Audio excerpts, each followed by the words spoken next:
ჩვენ ახლა სტუმართან ერთად ხატია შამანაური შემოგვიერთდება სტუდიაში ჩვენი ჟურნალისტი. სტუმრად კი ყავს ვატო სურგულაძე, ექსპერტი ჯანდაცვის საკითხებში, ლელო საქართველოსთვის წარმომადგენელი. საღამო მშვიდობისა. საღამო მშვიდობის. დიახ, დღეს ჩვენ ბატონ ვატოსთან ერთად ავხსნით რა გზას გადის COVID ინფიცირებული საქართველოში და რომელ ეტაპზე რა პრობლემებს აწყდებიან ჩვენი მოქალაქეები. ჩვენ ვესაუბრეთ არაერთ ინფიცირებულს და კონკრეტული პრობლემების იდენტიფიცირება მოვახდინეთ და ამაზე დაყრდნობით ჩვენ შეგვიძლია ვთქვათ, რომ თითოეულ რგოლში, ყველა საფეხურზე გვაქვს სერიოზული დაბრკოლებები, რასთან გამკლავებაც უწევთ ინფიცირებულებს ყოველდღიურ რეჟიმში. და შეგვიძლია ბატონ ვატოსაც ვკითხოთ, არის რომელიმე ეტაპი, საფეხური, რის გავლაც უწევს COVID ინფიცირებულს და შეგვიძლია ვთქვათ, რომ იქ იმართება სიტუაცია კარგად. არ არსებობს სამწუხაროდ, ზუსტად ეს არის ნომერი პირველი პრობლემა, რომ ინფორმაციის სწორი ნაკადის მიწოდება არ ხდება არც დროულად, არც სრულყოფილად. დიახ, აი ჩვენ შეგვიძლია ახლა გადავინაცვლოთ ბატონ ვატოსთან ერთად დიდ ეკრანთან გადავალთ და თითოეულ ეტაპზე ვისაუბრებთ უფრო ვცლად, მოვყვებით რა პრობლემებს ხვდებიან COVID ინფიცირებულები ამ საფეხურებზე და პირველი ეს არის ზარი 112-ში, როდესაც ადამიანს უფიქსირდება სიმპტომები COVID-19-ისთვის დამახასიათებელი სიმპტომები, პირველი რასაც აკეთებს, რეკავს 112-ში, ძირითადად ასეა ხოლმე, მაგრამ საინტერესოა, რომ რამდენიმე დღის წინ ამოქმედ და ახალი პორტალი, მისი მიზანი იყო, რომ განტვირთულიყო 112-ში ზარები და ეს იმიტომ მოხდა, რომ საკმაოდ გადატვირთული იყო 112 და ადამიანები ვერ ახერხებდნენ დაკავშირებას. აი, რატომ გახდა ასეთი პრობლემა ამის მოგვარება, რომელიც არ საჭიროებს თქვათ ისეთ განსაკუთრებულ რესურსს. დარეკვა საჭიროებს რესურსს, საჭიროებს მომზადებას, საჭიროებს, მაგრამ არც ისე გადაუჭრეს. არც გადაუჭრეს, ანუ ეს ყველაფერი გაკეთებადია. შესაბამისი თანხები უნდა დაიხარჯოს, შესაბამისი ადამიანები უნდა გადამზადეს. ეცადეთ 112-ში დარეკოთ. 112 არის უნივერსალური სისტემა, რომელიც ღებულობს ხანდების შესახებ, სხვადასხვა კრიმინალური შემთხვევების და ვერ ასწრებს და ვერც გააკეთებდა ამ საქმეს კარგად. ანუ ის რისთვისაც 112 არსებობდა და პლუს დაემატა ამ ხელა კომპონენტი. და გასაგებია, რომ ეს სტრუქტურა არ იყო ამაზე გათვლილი და აქ უნდა გაკეთებული, უნდა გაკეთდეს და გაკეთებადია, ვინმე მართლაც რომ ვერ გავაკეთებ. ცალკე სტრუქტურა პირობითად დავარქვათ საინფორმაციო ცენტრი 119, ისე ვამბობ, თავის ნომრით, თავის ოპერატორებით, ცენტრი, რომელიც მთელ ლოგისტიკურ საინფორმაციო ინფორმაციას მოაგვარებდა, რომ ადამიანი საქართველოს მოქალაქე არც ერთ წუთს არ რჩებოდეს ერთ-ერთზე COVID. ცალკე 112 გვინდა COVID-ისთვის. თავთვათ ხო COVID სამსახური გჭირდება, ვინაიდან რეალური სერიოზული პრობლემაა. პირველად აღარ ვიტყვი, რა მოდით არ ვისაუბროთ იმაზე, რა არ გავაკეთეთ.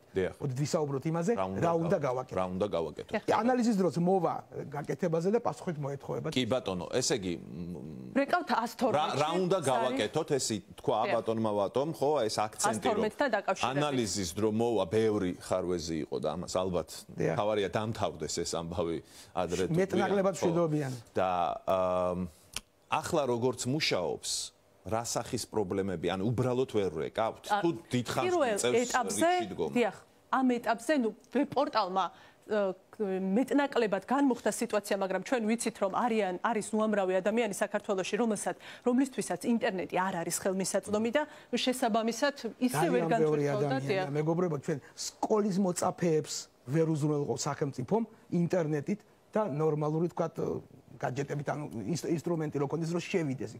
მithume ეს ადამიანი თუ მარტო ხელა ოდნავ ასაკშია, მისი ურთიერთობა, განათლება კომპიუტერული საკმაოდ სუსტი, ან შეიძლება საერთოდ არ ქონდეს. პორტალი არ არის ამ შემთხვევაში რაღაცა ისეთი ხატია დაეხმარება, მაგრამ საკმაოდ მაყურებელს შემდეგ, დიახ, 112 წყვეტს მოდის თქვენთან სასწრაფო დახმარება, თუ უნდა გადაგამისამართოთ ოჯახის ექიმთან, რაც შემდგომში სასწრაფო დახმარებას თუ ტესტი არ გაქვთ გაკეთებული, მიყავხართ ცხელების ცენტრში ტესტისთვის, ხოლო ოჯახის ექიმი ტესტისთვის გამისამართებთ ლაბორატორიასთან და მოდი დავიწყოთ სასწრაფო დახმარებით. ყველამ ვიცით, რომ სასწრაფო დახმარებასთან დაკავშირებითაც არის ძალიან სერიოზული პრობლემა, როდესაც დღეების განმავლობაში ელოდებიან ხოლმე ინფიცირებულები სასწრაფო დახმარების მანქანას. ამ შემთხვევაში რამდენიმე საათი. დიახ, ნახეთ დასახელება, სასწრაფო სამედიცინო დახმარება არ უნდა მოდიოდეს რამოდენიმე საათში. პრობლემა გვაქვს ეს და თან ეხლა თუ დაგვემატა სეზონური გრიპი, დიახ. მაშინ სრული კატალოგი გაჩერდება სამსახური. ვერ იმუშავებს.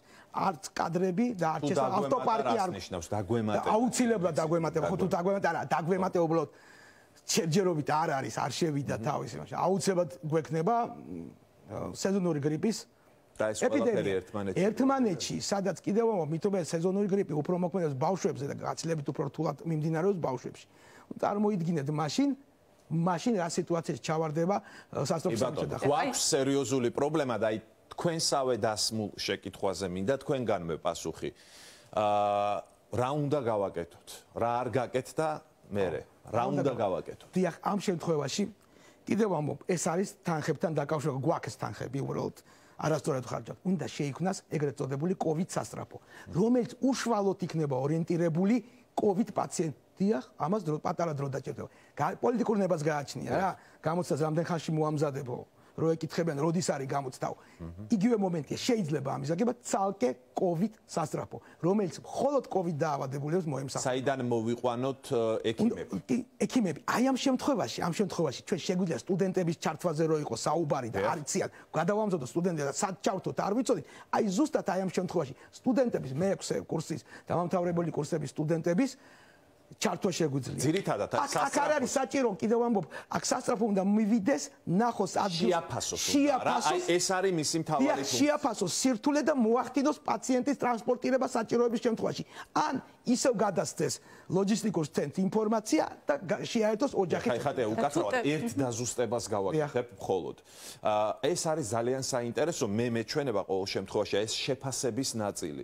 იმიტომ რომ დასაბუთებულად შეგვიძლია ვთქვათ, რომ ძალიან ბევრი ადამიანი საავადმყოფოში წევს ისე, რომლის მართვა შეიძლება სახლში. ეს არის თუ არა სასწრაფოს პრობლემაც სხვა ყველაფერთან ერთად, რომ მაგალითად აი ცუდად არის და წაიყვანეთ ახლობლები ეუბნებიან, თქვათ, ან თავად პაციენტი ითხოვს დაჟინებით.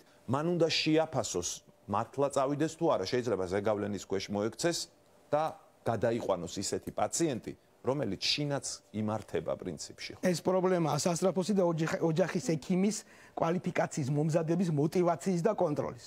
შეიძლება ძალიან ბევრი პაციენტის სახლში მოვლა აბსოლუტურად შეიძლება.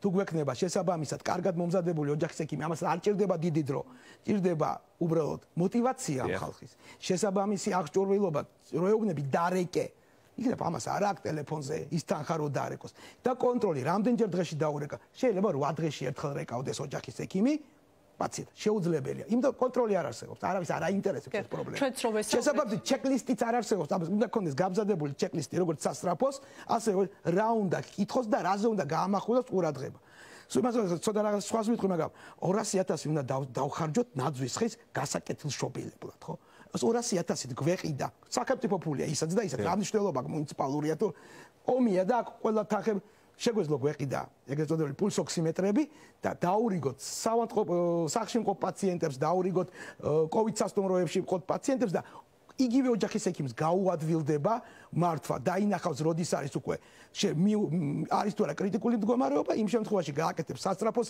გამოძახებას ოჯახის ექიმებზე კიდევ უფრო ცალკე ვილაპარაკეთ მანამდე გვაქვს ცხელების ცენტრი სადაც თუ მოახერხებს სასწრაფო დახმარების მანქანა და გადაგვიყვანს ხშირად გვხდება გრძელი რიგი სასწრაფო დახმარების იქ უკეთებენ ეგრეთ წოდებულ სწრაფ ტესტს და სხვათა შორის ერთ-ერთ ინფიცირებულს რომ ვესაუბრეთ მან გითხრა რომ ოჯახის ორი წევრი რომელიც COVID-19-ის მსგავსი სიმპტომებით შეიყვანეს ერთს დაუფიქსირდა დადებითი პასუხი ხოლო მეორეს უარყოფითი პასუხი ანუ გამოდის რომ ეს სწრაფი ტესტის პასუხებიც არ არის ამ შემთხვევაში სანდო და ესეც ერთ-ერთი გამოწვევაა დიახით სანდოობა იგივე ვთქვათ რუტინული PGR-ის PCR-ს რო ეძახენ ქართულად PGR-ია იმ ტესტისაც სანდოობა არ არის 100%-იანი და იქაც შეიძლება მოხდეს შეცდომა იმიტომ რომ არასწორად იყოს ნაღებული ნაცხი არასწორად იყოს მე ანალიზი ხდება ხოლმე შეცდომები და მსოფლიოში ამას ვერ ვიტყვით მაგრამ ჩვენთან პრობლემაა რომ ეს შეცდომები უფრო ხშირად ხდება რატო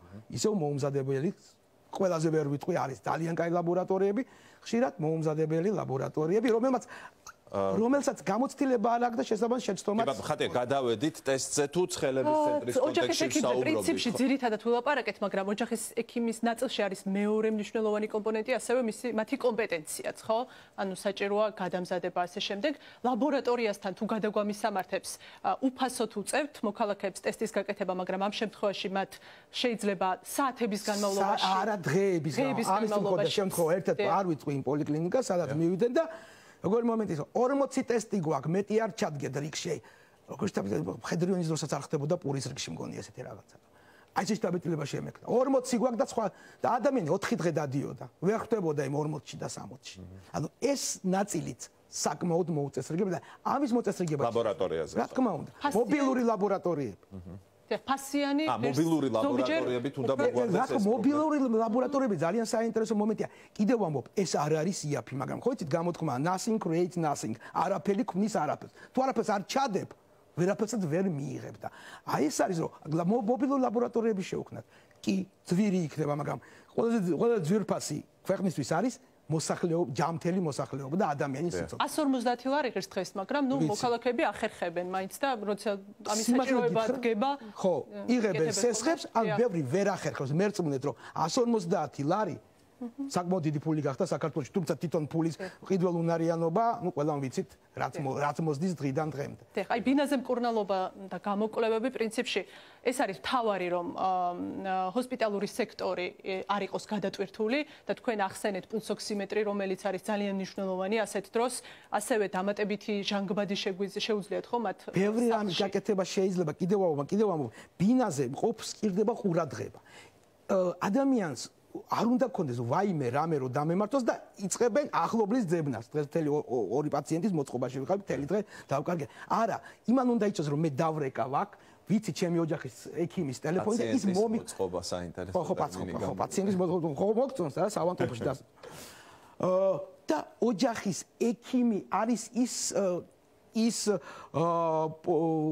ადამიანი, სადაც ხებულობს სრულყოფილ ინფორმაციას. თუ რამე არ იცის, აზუსტებს ამ ინფორმაციას და ატვის პაციენტს. ანუ პაციენტი როგორც დავიწყეთ ჩვენი ისე არჩება ერთი ერთზე COVID-თან. ეს არის ამოცანა, რომ არ უნდა ეშინოდეს. ხაი, ოჯახის ექიმი მხოლოდ ტელეფონით უნდა იყოს კომუნიკაციაში. აი, აქ ერთი მომენტია, რომელიც მე მიმაჩნდა, რომ შეიძლება საჭიროების შემთხვევაში უნდა გააკეთოს ვიზიტი კიდევაც. თუ რაღაცა ეჭვია და პრობლემა, რა თქმა უნდა, აქაც მომზადება თავის სპეციალური ეკიპირებით უნდა იცოდეს ამ ეკიპირების ჩაცმა. ყველაზე დიდი ინფექცირება ევროპაში როდის ხდებოდა გაზაფხულზე, ახლა აღარ ხდება ეს რაღაცა გახთის დროს. როცა ეხლა შემთხვევით თვალში მოხვდა თითი, მაგ დროს ხდებოდა ხოლმე. რა თქმა უნდა, ამ ხალხს 500 ლარა და 600 ლარა. ბატონო, რაოდენობა თავად ოჯახის ექიმების საკმარისი ყავს? აი, ერთია კომპეტენცია, მაგრამ მეორე არის რაოდენობა. ყავს ის ოჯახის ექიმები საკმარისი, დიდი ქალაქების პრობლემა, მაგრამ იგივე ოჯახის ექიმი არ მიყვარს სახელი სოფლის ექიმი. ოჯახის ექიმი სოფლად. ყავს უბრალოდ ამას უნდა გათვლა და ლოგისტიკური სწორი მიმართულების მიცემა და გაკონტროლება. აღოც გაკონტროლება იმიტომ რომ ვიღაცა დასაჯო დაიჭირო და 200-იანი ჯარიმა დაადო. დაეხმარო მხარდამჭერი კონტროლი ჭირდება. ამ გამოწვევას რომ გაუწიო წინააღმდეგობა, αμისთვის საჭიროა რომ ეს სისტემა მუშაობდეს საათივით, მაგრამ ახლა რასაც მივყვებით, არც ერთი როლი გამართულად არ მუშაობს როგორც თქვენ გვიხსნით. შემდეგზე რომ გადავიდეთ COVID სასტუმროების, სხვათა შორის გიორგი გახარიამ თვის დასაწყისში თქვა რომ უნდა გავაძლიეროთ სამედიცინო მეთვალყურეობა და შევიტანოთ თერაპიული მართვის ელემენტებიო და აი რა ხდება დღეს COVID სასტუმროებში? ხშირად ვიძახი, აი მუდმივად მესმის უნდა ერთი გვით გავაკეთეთ რა. ერთი სიტყვა გავიგო რომელიმე რომ იყოს present perfect-ში. Have done, გავაკეთე ეს. სულ უნდა გავაკეთოთ, მაგრამ ვერაფერ გაკეთებულს ვერ ვხედავ. არ მინდა რა მოხდა იმაზე საუბარი, მაგრამ მიწევს. ზუსტად ეს არის რომ იგივე სასტუმროში უნდა იყოს კარგად მომზადებული ოჯახის ექიმი დავარქვათ. უნდა იყოს აღჭურვილი აი ამ პულსოქსიმეტრებით მარტივი არღის თუ ვიყიდით სახელმწიფო შეწყდვა თუ იქნება 40 ლარად შეიძლება კარგი ხარისხიანი ყიდვა. ეხლა იყიდება 80-90 ლარი ღირს ნორმალურები, რომელიც ცდომილებას ძალიან მცირე სიძლევიან. და ყოველდღიური, ისე კი არა რომ პაციენტმა დარეკა, არა, ყოველდღიური შემოვლა, ყოველდღე გადარეკვა, მით უმეტეს სასტუმროში უფრო ადვილია, ნომრებში გადარეკვა, ნახვა, თერმომეტრის გაზომვა და დაჭერა იმ მომენტის, როდის შეიძლება გაგვირთულდეს, რომ დროულად მოხდეს ჰოსპიტალიზაცია. სიკვდილიანობის დიდი რა თქმა უნდა გაიზრდებოდა, რაოდენობა რო გაიზარდა, მაგრამ პრობლემა იმაშია, რომ ხდება გვიანი დიაგნოსტიკა, გვიანი გადაყვანა კლინიკაში და გვიან მიწოდება ადეკვატური მკურნალობის. ამიტომაც ესაც ერთ-ერთი მიზეზია იმისა, რომ გაგვეზარდა ერთი რაღაც მინდა დავაზუსტო თქვენთანაც და ხატიაც მუშაობდა ამ თემაზე. გვაქვს 3 ადგილი, სადაც პაციენტები არიან. ეს არის ბინა, ეს არის COVID სასტუმრო და ეს არის COVID კლინიკა. COVID სასტუმრო არის შუალედური რგოლი ბინასა და მეოთხე ცხელების ცენტრი, ხომ? აი COVID სასტუმროში რა კატეგორიის ინფიცირებულები გვაქვს? ძირითადად ის კატეგორიის პაციენტები, რომელიც არიან სუბუქი, ან რომელიც სახში შეიძლება იყოს, მაგრამ საშუალება არ აქვს. ერთოთახიანი ბინა, დიდი ოჯახია და შეიძლება სხვა დაინფიციროს. სხვა მომვლელი არ აყავს. მარტო ხელა, ანუ ესეთ ხალხზე უნდა იყოს გათვლილი. აქ გადაიყვანო რთული პაციენტი. შეუძლია. იგივე რაც ბინაზე დატოვა. იგივე რაც ბინაზე. აქ არის ის ადამიანები, ვისაც არ აქვს, ხო შეიძლება ერთოთახიან, ოროთახიანში პატარა ბავშვები იყვნენ, ვთქვათ, ოჯახის წევრები, ვინც მაღალი რისკი აქვს. ვერაკეთებდნენ ამ კვების პრობლემა ქონდეს, კვების მიწოდების პრობლემა ქონდეს. აი ამ შემთხვევაში ამ COVID სასტუმროებში გადაყოს, მაგრამ ეს არ ნიშნავს, რომ იქ ნაკლები ყურადღება უნდა და დავტოვეთ ასე არის. ზუსტად ამის წინ მქონდა კიდევ არ მინდა ამ кейსების მოყოლა, როცა ადამიანს ქონდა 38 დღე გადაბმულად სიცხე. და ოჯახის ექიმი, სასტუმროს ექიმი, სასტუმროს ოჯახის ექიმი პირობითაც და ვერაფერი ვერ მოიმოქმედა, რომ ეს ქალბატონი კლინიკაში. ასაკი გართულებული მომენტი, გართულება და ძლივს მოხერხდა მე იმ ქალბატონს. არა და თითქოს, როდესაც 4 ადგილი გაქვს, სადაც ანაწილებ ადამიანებს, თითქოს ხრელი არ რჩება, მაგრამ ეს ერთი პირობით თუ კი გამართულად მუშაობს 4-ვე და გადავიდეთ COVID არის COVID კლინიკები და ყველა ვიცით, რომ ძალიან გადაწვირთულია დღეს COVID კლინიკები და თქვენი აზრით განმუხტავს ამ პრობლემას, თქვათ, გადაჭრის ამ პრობლემას საველე ჰოსპიტალი არის ეს ამის საჭიროება? მე მიმაჩნია, რომ არის ამის საჭიროება და აქამდეც იყო ამის საჭიროება. ოღონდ მე ჩემი მოსაზრება მაქვს, სპორტის სასახლე ამისთვის არ გამოდგება. გვჭირდება ის საველე ჰოსპიტალები, რასაც ქვია რეალურად საველე ჰოსპიტალი. აი სად მაგალითად? კიდაც არა, შედობას არ ვიძახი. ცალკე სტრუქტურაა, ჩამოგაქვს იგივე ყიდვაც შეიძლება არ ღირს იმ კონსტრუქცია სპეციალური, რომელიც ყოველთვის გამოგვადგება ეს კონსტრუქცია. თბილისში, ქუთაისში, დიდ ქალაქებში შეიძლება გამოვყოთ ამისათვის ესეთ კლინიკები. მე არა ვარ მომხრე ეგრეთ წოდებული ჰიბრიდული კლინიკები, სადაც ერთ ნაწილში არის სამშობიარო დეპარტამენტი განყოფილება და გვერდზე არის COVID. მე არ წავიყვან. ჩემ მეუღლეს არ წავიყვან ესეთ სამშობიაროში. რისკებს ზრდის და თქვენ გამოსავალ სწორედ ამ საველე ჰოსპიტალებში. მაგრამ საველე ჰოსპიტალს ნუ წარმოვიდგენთ, ხო, როგორც აი ქუჩაში სადღაც ხო. ტენტი, არა. აღჭურვილობა. ეს ძალიან სერიოზული სამედიცინო ინფრასტრუქტურაა. კი ბატონო, აღჭურვილობა ამისთვის, აი რაც გვჭირდება სასუნთქი აპარატები, ასე შემდეგ, ესეც შესაძენია. კი, მაგრამ ეს აი შემიძლია მივაწოდო საიტი რამოდენიმე აგერ ანკარაში არც ისე შორს ჩვენგან ანკარა შეკვეთა გადახდა ჩამოტანა 1-დან 3 დღემდე ხდება ამის გაშლა თავის საწოლიანად თავის ჟანგბადის კონცენტრატორებიანად თავის ყველაფრით ეს არ არის კარავი ბეზრო გონია კარავია კი შეიძლება კარავის ტიპის იყოს მაგრამ ეს არის სრულად აღჭურვილი კლინიკა რა კატეგორიის პაციენტებისთვის შეიძლება აქ ჩვენ შეგვიძლია როგორც ცხელების ცენტრები განვალაგოთ, ასევე შეგვიძლია სერიოზული გააჩნია როგორ კომპლექტაციას მოვითხოვთ. თუმცა COVID ცენტრები, სადაც შეგვიძლია დავტოვოთ პაციენტი, დავაკვირდეთ, გავუკეთოთ ანალიზი, არ დავაინფიციროთ კიდევ დამატებით. აი ახლა ჩვენი საუბარი დასასრულისკენ მიდის და პრემიერ-მინისტრი ზუსტად ამ წუთებში ხვდება კლინიკების ხელმძღვანელებს. რა ხდება სამინისტროს ზოგადად მთავრობასა და კლინიკებს შორის შეგიძლიათ მითხრათ აი ახლა რას ითხოვს მთავრობა კლინიკებისგან და რა ტვირთის აწევა შეუძლიათ თავად კლინიკებს რატომ არის რაღაც პრობლემაა ფაქტია და რა პრობლემაა პრობლემა არის ზუსტად რომ ითხოვენ უფრო მეტ ადგილებს ითხოვენ უფრო ოპერატიულ მუშაობას მაგრამ ეს რო იყოს ოპერატიული უფრო სწრაფი სახელმწიფოც უნდა შეუწყოს ხელი იგივე დროულად თანხების გადარიცხვა მაინც ხორციელდებოდეს რომ ამ კლინიკებმა ფუნქციონირება შეძლო.